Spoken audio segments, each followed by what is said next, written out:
Okay, and we're back with Snow White again. What I did in that quick off period was I just mixed the blue that we were using with some white. Again, per the source material I was looking at online.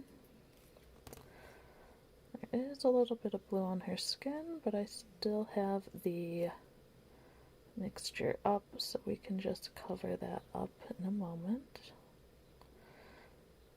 And you will probably have that. I mean, brushes slip. No one can be perfect all the time.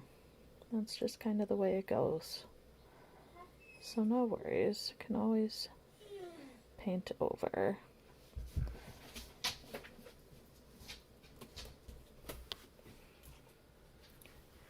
Again, please excuse the fun noises from the dogs.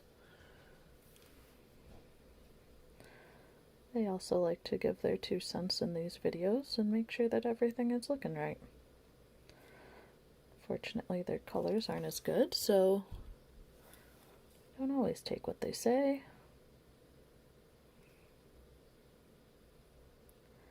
But it's nice to know they're there.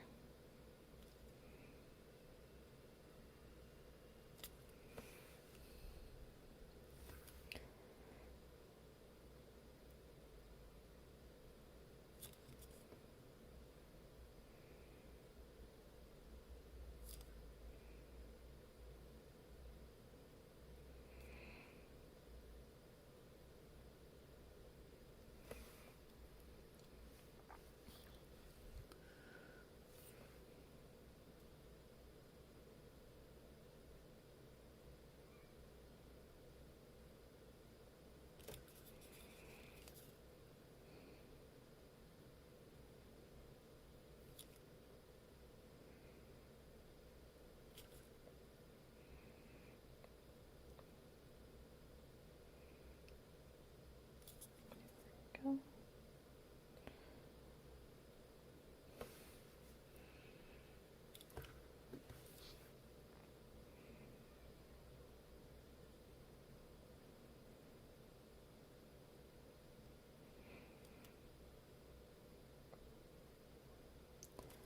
Again, like I was saying before, these are definitely a little bit more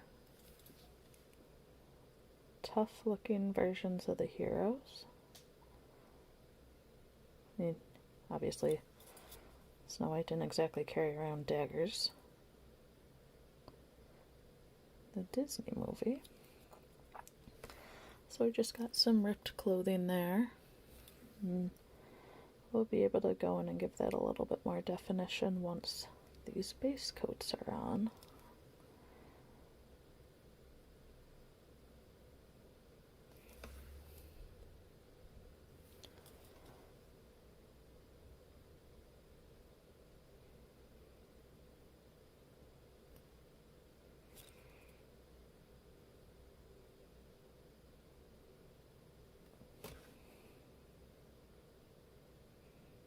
Again, feel free to be as creative as you want with this.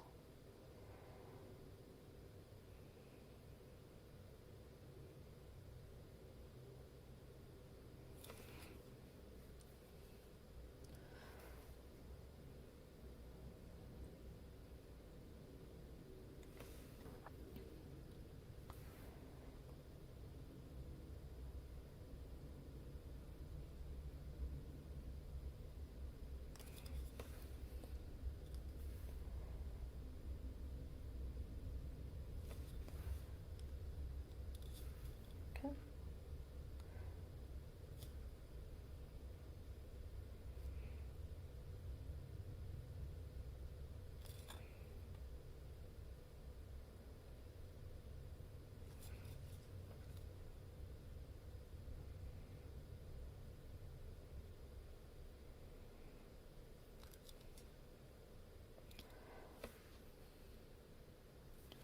Also, just for another little peek behind the scenes, currently I'm using a magnifying light as my magnification and light source, but in the past I have used reading glasses and a regular light. So you don't need super fancy stuff to start out, but just protect your eyes. I can tell you that right off. I have had pretty bad headaches if I forgot to wear my glasses for a while. So personal protective equipment, guys, it is everywhere. Alright, so it looks like we're about done with the light blue.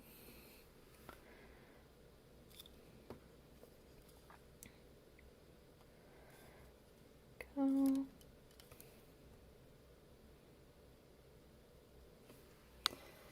Alright. Okay, so I just got out the yellow ochre that I'm going to be using for her skirt. But before that, we're just going to go ahead, do one layer, we'll probably have to do another just because it's a little bit darker on her arm to cover up that little mistake earlier.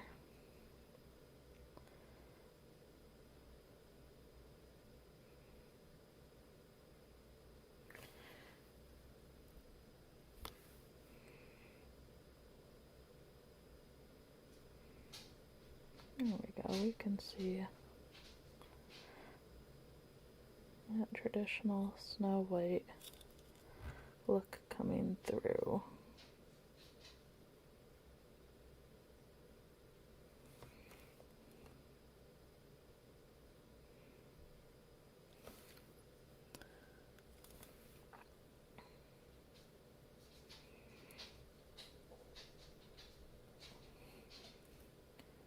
So currently I am using Vallejo brand paints. That's just my personal choice.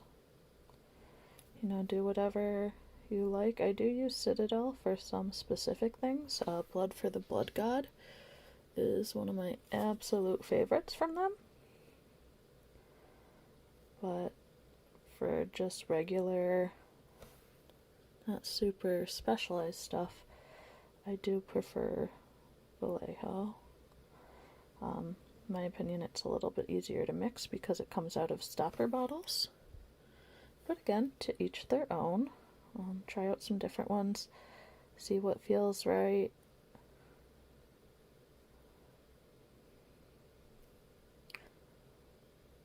For me personally, I tend to mix a little bit more. Right now, I'm not with this yellow, which is actually kind of unusual for me. But once we get into more of the details, I'm sure we'll be mixing more. And that just kind of lets your creative side come out too.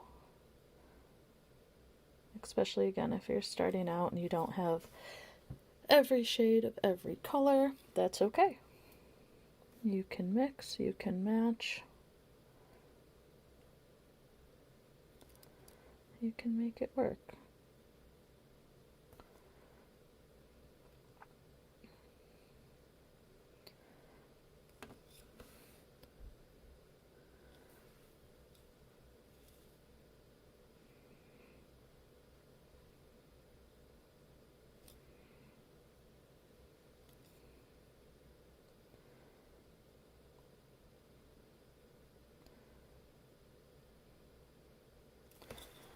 Okay.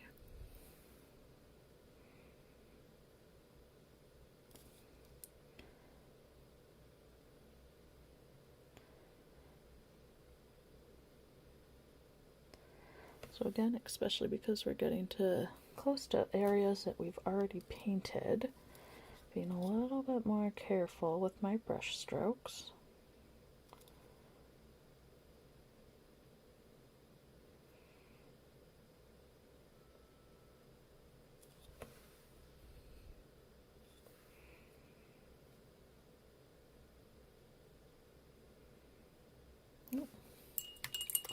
Shucks, it was a little bit more wet.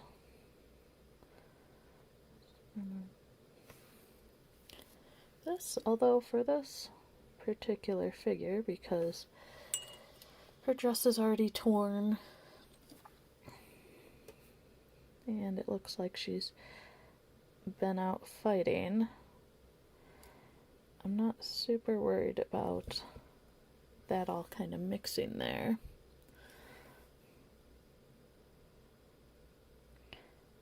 So later on, we're gonna add in some colors just to make it look a little bit more messy, broken in, battle worn, I guess would be a good way to say it.